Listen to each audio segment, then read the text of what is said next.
En lo más profundo de la ciudad, bajo sus calles mojadas y callejones oscuros, existe un mundo que nadie se atreve a imaginar. Dos policías, uno veterano y otro joven, seguirán el rastro de un secuestro hasta el borde de lo desconocido, donde criaturas que no deberían existir acechan en las sombras. Pero lo más aterrador no será lo que encuentren allí abajo, sino la traición que espera en la superficie. ¿Hasta dónde llegarías por salvar tu vida y qué oscuros secretos podrías revelar en el proceso? La lluvia golpeaba la ventana de la pequeña oficina del distrito policial, un tamborileo constante que había pasado de ser un simple ruido de fondo a algo que Carlos no podía ignorar. La noche era oscura, tan densa que parecía que las calles de la ciudad se habían disuelto en sombras líquidas. El teléfono sonó, y Carlos, sin apartar la vista del informe que estaba leyendo, lo tomó con un gesto cansado. ¿Oficial Carlos? La voz al otro lado de la línea sonaba apagada, ahogada por el ruido de la lluvia. Necesitamos que vengan al 23 de la calle Vieja. Es de urgencia. Carlos suspiró y dejó el informe sobre la mesa. Otro caso más en una noche que ya estaba demasiado larga. Cuando colgó, se levantó de su silla y se dirigió hacia la salida. En la puerta, Ignacio, el joven oficial recién asignado a su equipo, lo esperaba con una mirada expectante. ¿Dónde vamos?, preguntó Ignacio, ajustando su cinturón con nerviosismo. A la calle Vieja. Parece que tenemos otro caso de secuestro. Ambos salieron al frío de la noche, subiendo al coche patrulla que estaba estacionado frente a la comisaría. El motor rugió al encenderse, y pronto se dirigieron hacia su destino a través de las calles desiertas y mojadas. Es el tercer secuestro en esta zona en las últimas 2 semanas, dijo Ignacio, rompiendo el silencio incómodo que había caído entre ellos. Algo raro está pasando aquí.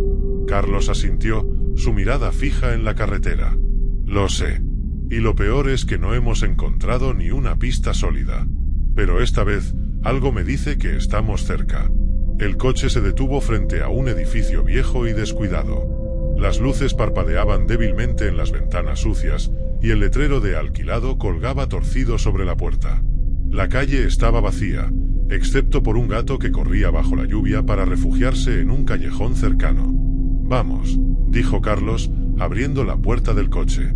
Subieron por las escaleras que crujían bajo sus pies, hasta el apartamento del tercer piso donde se había reportado el secuestro. La puerta estaba abierta, colgando de un solo bisagra, y dentro, el lugar estaba en completo desorden. Ropa, muebles y papeles estaban esparcidos por el suelo. «Mierda», murmuró Ignacio, acercándose a la cocina, donde una mancha oscura en el suelo llamaba la atención. Carlos se agachó para examinar la mancha. «Sangre. No está seca aún. Esto acaba de pasar». «¿Y la víctima?», preguntó Ignacio, mirando a su alrededor con una mezcla de aprensión y curiosidad. «Está desaparecida». Pero no pudieron ir muy lejos. Carlos se levantó y se dirigió hacia la puerta trasera del apartamento. «Vamos, tenemos que seguir este rastro antes de que se enfríe». Salieron del edificio y siguieron el rastro de sangre que serpenteaba por la calle, llevado por la lluvia que intentaba borrar la evidencia. Cada paso que daban los acercaba más a un destino que, aunque desconocido, ya empezaba a pesar en el ambiente que los rodeaba. Finalmente, el rastro los llevó a un callejón estrecho y oscuro, donde las luces de la calle apenas llegaban. Carlos se detuvo un momento, examinando el lugar con cautela. El rastro de sangre terminaba en una rejilla de alcantarilla al final del callejón. «No me gusta esto, Carlos», dijo Ignacio, su voz bajando a un susurro. Carlos asintió, compartiendo la inquietud de su compañero, pero sabiendo que no podían detenerse ahora. Con un esfuerzo, levantaron la pesada tapa de la alcantarilla, revelando un pozo oscuro que descendía a las entrañas de la ciudad. «Vamos, no hay tiempo que perder», dijo Carlos, mientras comenzaba a descender por la escalera de metal, con Ignacio siguiéndolo de cerca. El aire dentro de las alcantarillas era espeso y fétido, impregnado de un olor a podredumbre que hacía que cada respiración se sintiera pesada.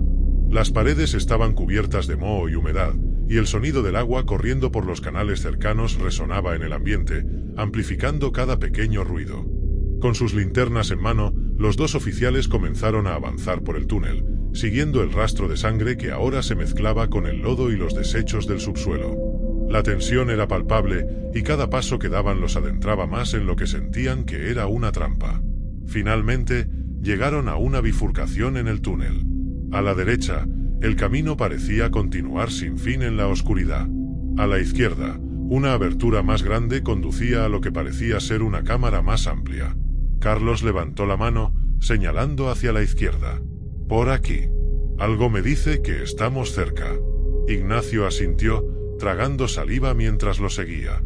No pasó mucho tiempo antes de que el túnel se abriera en una amplia caverna subterránea, iluminada tenuemente por las luces de emergencia que parpadeaban intermitentemente desde alguna fuente desconocida.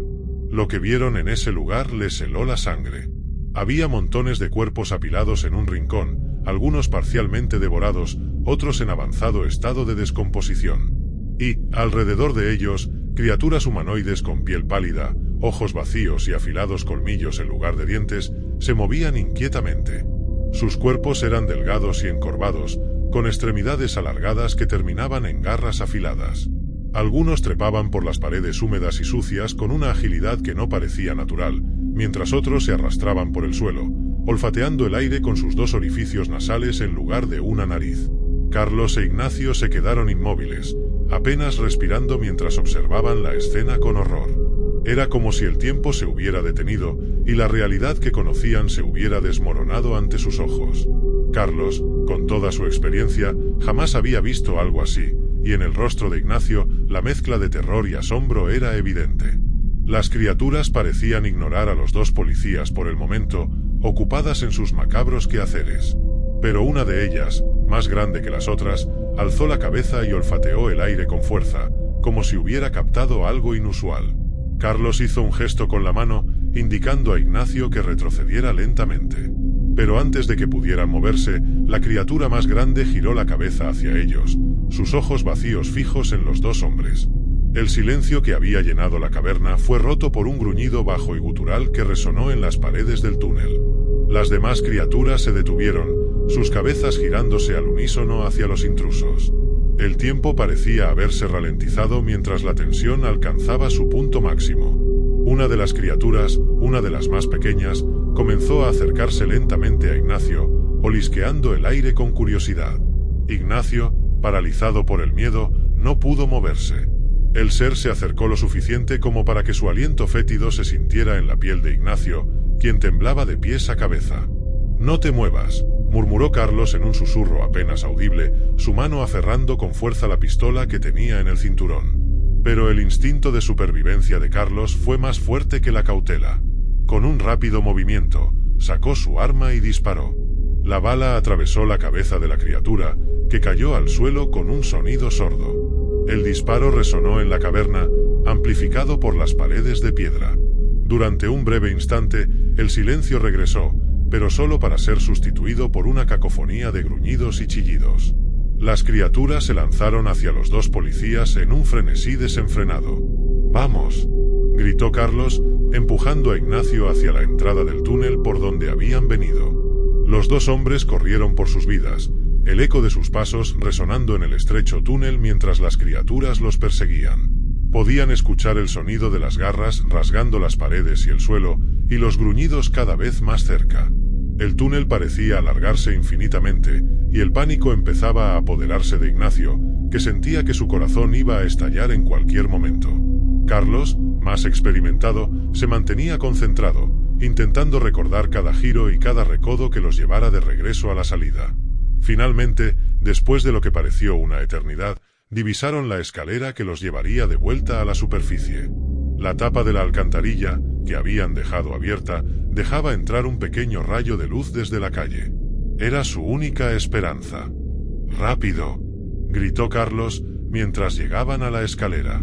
Ignacio comenzó a subir primero, sus manos resbalando en los escalones húmedos. Carlos estaba justo detrás de él, disparando a ciegas hacia el túnel en un intento de mantener a las criaturas a raya. Pero el esfuerzo era en vano. Estaban superados en número y las criaturas seguían acercándose. Ignacio llegó a la cima, asomándose al borde de la alcantarilla. Podía sentir el aire fresco de la noche y la lluvia que caía sobre su rostro, una sensación que nunca había apreciado tanto como en ese momento. Giró la cabeza para ver a Carlos, quien estaba justo detrás de él, a punto de salir también. Fue entonces cuando algo cambió en el rostro de Ignacio. Una sonrisa, apenas perceptible al principio, se formó en sus labios. Una sonrisa que no tenía nada de alivio, sino algo más oscuro, algo que Carlos no pudo comprender en ese momento. «Ignacio», dijo Carlos, su voz llena de confusión y temor. Pero antes de que pudiera reaccionar, Ignacio se inclinó hacia adelante, con un movimiento rápido, empujó la tapa de la alcantarilla con todas sus fuerzas. La pesada tapa de hierro cayó con un estruendo, cerrando la única salida. El sonido reverberó en el túnel, seguido de un silencio mortal. Carlos quedó paralizado por un instante, la incredulidad pintada en su rostro. Pero la realidad se impuso rápidamente cuando sintió el frío aliento de las criaturas en su nuca. No había tiempo para entender lo que acababa de suceder, solo para aceptar su destino. Rodeado por las criaturas, Carlos disparó hasta que se quedó sin balas, luchando con todo lo que tenía. Pero sabía que era inútil. Las criaturas lo alcanzaron, sus garras aferrándose a él mientras lo arrastraban de vuelta hacia el nido, hacia la oscuridad. Mientras las criaturas lo devoraban vivo, el rostro de Ignacio y su sonrisa maliciosa fue lo último que pasó por la mente de Carlos antes de que la oscuridad lo envolviera por completo. Ignacio, ahora en la superficie, se quedó junto a la alcantarilla cerrada durante un momento, respirando hondo el aire fresco de la noche. La sonrisa en su rostro se desvaneció, reemplazada por una expresión de calma inquietante. Sin decir una palabra, se alejó lentamente, dejando atrás la escena del horror. Ignacio desapareció en la noche, sabiendo que el mundo oscuro y subterráneo de las criaturas no era desconocido para él. La razón por la cual traicionó a Carlos permaneció enterrada en las sombras, un secreto que él llevaría consigo, mientras la ciudad continuaba su ritmo, ajena al horror que acechaba bajo sus calles. Días después, la desaparición de Carlos fue reportada en la comisaría, y una investigación se inició. Nadie sospechó de Ignacio, que desempeñó su papel con la frialdad y la meticulosidad de alguien que ha hecho esto antes. Las criaturas de las alcantarillas siguieron cazando en las sombras, alimentándose de los incautos que se aventuraban demasiado cerca de su territorio. Ignacio, por su parte, continuó con su vida, sabiendo que tarde o temprano volvería a encontrarse con aquellas criaturas. Pero esta vez, lo haría bajo sus propios términos, con una agenda oculta que solo él entendía. El terror no terminó en aquella alcantarilla. Solo había comenzado. Si te ha gustado la historia, no olvides suscribirte y darle a me gusta para más relatos. Os deseo buenas noches, que sueñes con los ángeles y no te olvides de rezar.